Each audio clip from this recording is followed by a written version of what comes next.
पाषाण काल, जिसको हम 3 भागों में डिवाइड करते हैं, विभाजित करते हैं, आखेटक, संग्राहक और उत्पादक। मनुष्य पहले आज की तरह घरों में नहीं रहता था, जबकि सर्दी गर्मी से बचाव के लिए गुफाओं में रहता। मानव में परिवर्तन धीरे धीरे हुआ। पहले वो 4 पैर से, धीरे धीरे वो 2 पैर पर चलना शुरू हुआ, धीरे धीरे उसने अपनी उंगलियों का प्रयोग करना शुरू किया, और इस तरह उसके मस्तिष्क, उसके दिमाग के आकार में, उसके हाथ पैरों की बनावट में धीरे धीरे परिवर्तन होता रहा।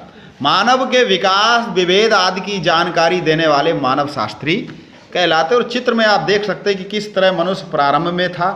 उसका मुंह बड़ा था, उसका दिमाग छोटा था। धीरे धीरे उसके मुंह का आकार दबता गया और उसका दिमाग बढ़ा, और इसी तरह उसके सोचने समझने की शक्ति भी बढ़ती। देखिए, सबसे पहले मनुष्य ने चित्रकारी करना शुरू, अपने विचारों को वो चित्रों के माध्यम से प्रदर्शित करता था। पाषाणकालीन आप शैल चित्र देख सकते हैं कि हिरन के पीछे एक शिकारी भाग रहा है, चूंकि शिकार ही उसका प्रारंभिक कार्य था।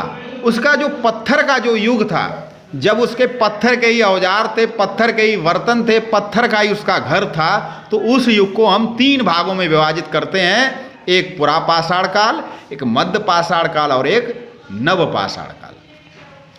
जो पुरा पाषाण काल था, उसमें मनुष्य समूह बनाकर घूमता था और खुले आकाश में, नदियों के किनारे या झील के पास रहता था।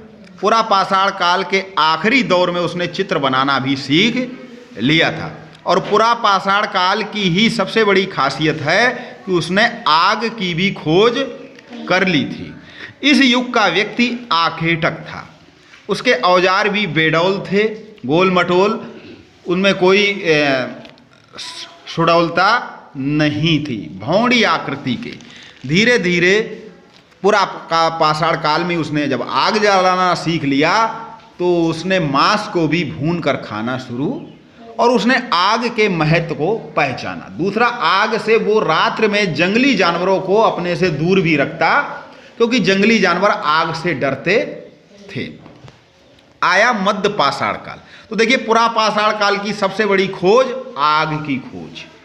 उसके बाद आया मध्य पाषाण काल, और इस काल में मनुष्य के जो औजार थे वो सुडौल हो गए। आप चित्रों को देख के समझ सकते हैं कि पुरा पाषाण काल के कंपैरिजन में मध्य पाषाण काल के जो औजार थे वो सुडौल थे। इस युग में व्यक्ति संग्राहक बन गया, यानी कि जो भी उसको मिलता था उसको वो इकट्ठा करना शुरू कर दिया, और कुछ दिनों के लिए खाता भी था।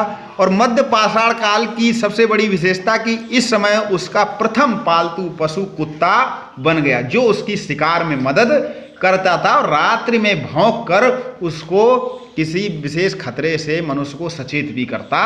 मनुष्य ने कुत्ते को अपने साथ रखा। आज भी आप देख सकते हैं कि कुछ जनजातियां और कुछ शिकारी प्रकृति के लोग अपने साथ कुत्ते रखते हैं, जो शिकारी कुत्ते होते हैं। कैसे हुआ खेती का ज्ञान? तो उसने देखा कि कुछ बीज जम गए, इधर उधर गिर गए, उनसे उसने इकट्ठा उनको उपजाना शुरू किया और उसने खेती करना शुरू किया। नव पाषाण काल जो था, इस काल का व्यक्ति उत्पादक था, और उसने भली भांति खेती करना भी शुरू कर दिया। और इस समय के उसके औजार चमकदार और बहुत ही सुडौल थे।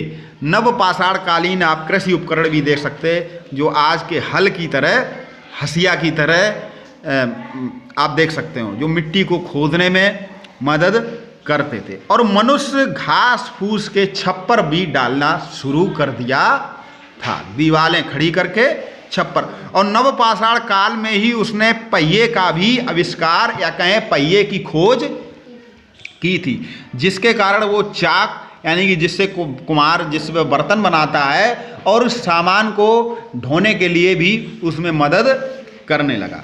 नव पाषाण के युग का अंत होते होते उसने धातु की खोज कर ली थी, और सबसे पहली जो धातु उसने खोजी थी वो थी तांबा। इसलिए इस युग को ताम्र पाषाण युग भी कहते हैं। तांबा और पत्थर, यानी कि पत्थर भी था और उसके पास तांबा भी था। तांबा खोद कर निकालना शुरू किया था, और ऊंचे तापमान पर पिघलाकर उससे वो वस्तुएं बनाता था। तो ये था मनुष्य के पाषाण काल का जीवन। अब हम इसके प्रश्न और उत्तर भी करेंगे।